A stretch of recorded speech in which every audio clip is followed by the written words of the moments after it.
my pec major medialis junction, which is basically right here where the muscle turns into the junction into the tendon. Well, I didn't tear it off the bone.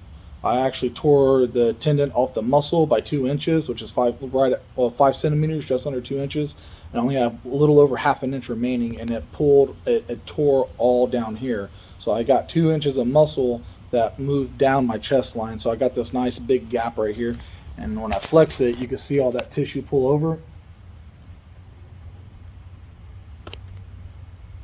It's not normal by any means the way that it flexes. Normally when I flex my chest, if it rolls from the bottom up.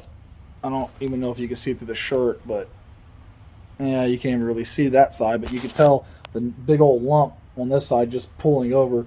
You only got like 10% left right here, so all that big slab of muscle isn't pulling correctly. It's just pulling with what's remaining. So Thursday I'm having surgery. He says that he's going to have to cut me down my chest more than likely instead of my arm, because it's not in the arm, it's in the chest, and he's going to reconnect it. I did a 90% tear, which they consider a full rupture, which requires surgery.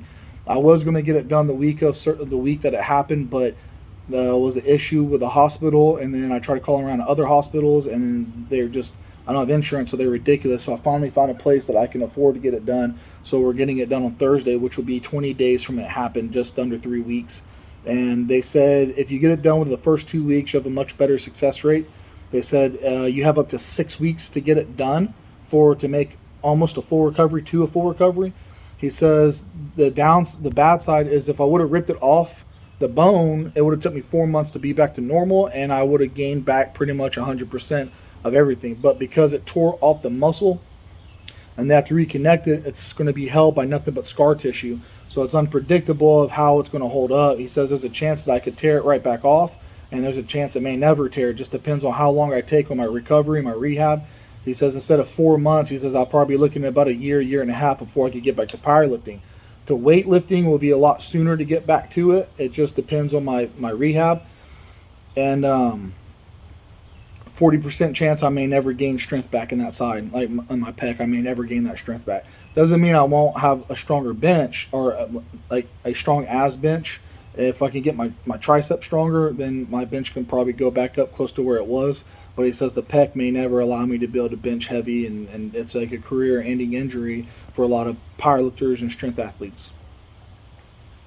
Happens. So anyways, I go Thursday to get it done. They're going to pull the muscle back up, and they're going to connect it back together, because he says right now it's like this, and it's not going to heal, so they got to draw it back together to allow that scar tissue to heal it up. So this is going to fix the deformity in my chest, and then it's going to help prevent me tearing it the rest of the way off.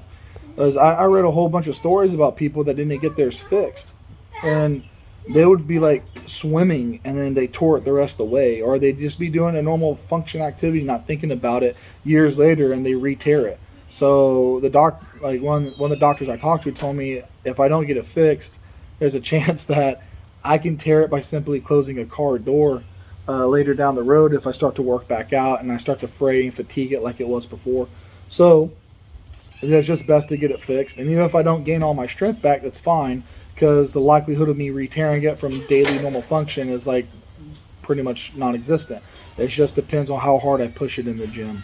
It's not going to keep me down. I'm going to keep pushing forward. So what I've been doing is I've actually been taking pictures every single day of the bruising from day 1 all the way up until now. So day 20 will be when I get my surgery. So I'm going to post a video after this showing the actual bruising every single day, how it got worse and then how it started getting better. And I'm going to show a video or post-surgery of the scar and the bruising and the healing, and try to keep up with what I'm doing for rehab for anyone else that's going through this right now. And hopefully it ends up healing up so I can get back to powerlifting. If I can't get back to powerlifting, as long as I can work out my chest, I'll be happy with that. I'm just a meathead. I just love lifting. So, but that's what's going on right now, you guys. I'm going to end it here.